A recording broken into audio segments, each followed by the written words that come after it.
Pandemonio, un podcast de Javier Leibiuski.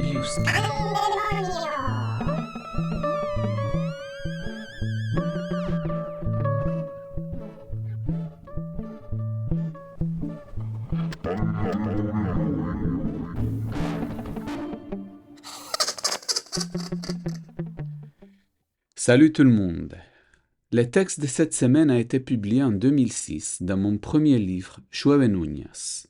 Je pense que ce qui m'a inspiré était une pomme de terre à la forme étrange, mais je ne suis pas sûr que cette information soit correcte.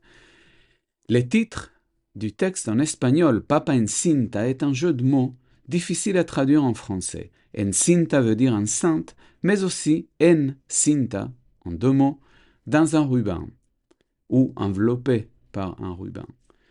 Pour mon recueil de nouvelles, La conspiration de Riobambas, je l'ai traduit comme patate enveloppée.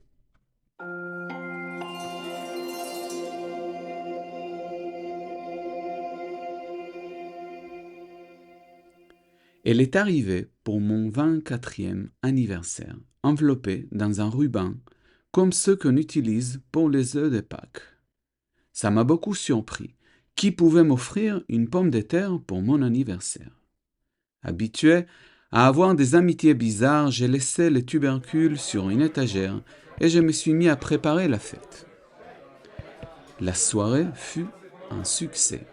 Shirley était complètement bourrée, comme chaque année, et elle finit par s'endormir dans la baignoire. Le lendemain, après un long ménage et 3 tasses de café, j'ai ouvert l'eau froide et Shirley sauta comme piquée par un scorpion.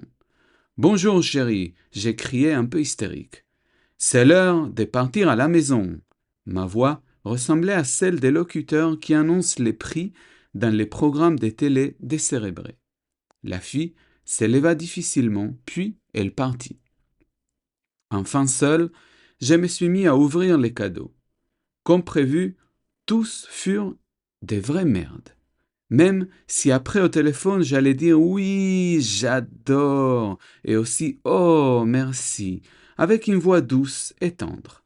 À vrai dire, les seuls cadeaux qui continuaient à attirer mon attention étaient cette patate enveloppée. Les mois ont passé et je me suis aperçu que la pomme de terre laissait pousser une petite protubérance. Au début, je n'ai pas donné trop d'importance à cela, mais en prenant en compte qu'elle n'était pas en contact avec de la terre ou avec de l'eau, je m'en suis préoccupé.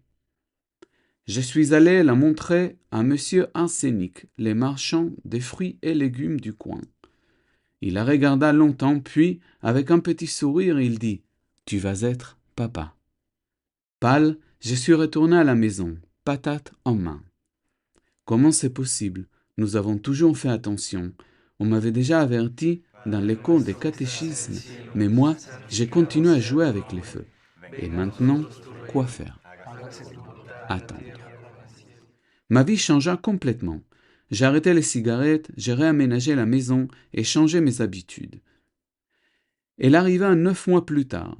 J'étais présent à l'accouchement. Après quelques heures de bataille, elle est sortie. « Elle a tes yeux, dit Nestor, mon grand-père, même si tout le monde savait que ce n'était pas vrai. Il ne s'agissait que d'un petit tubercule, couvert de terre, coulant d'amidon et pleurant comme un cinglé.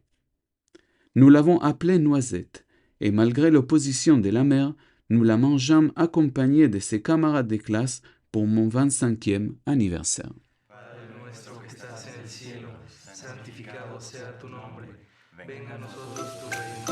C'est tout pour cette fois. J'espère que cet épisode t'a plu et si c'est le cas, n'hésite pas à en parler autour de toi, à liker le profil Instagram ou Facebook du podcast Pandemonio 2025 et à collaborer sur mon compte Patreon, pan-demonio. À la semaine prochaine!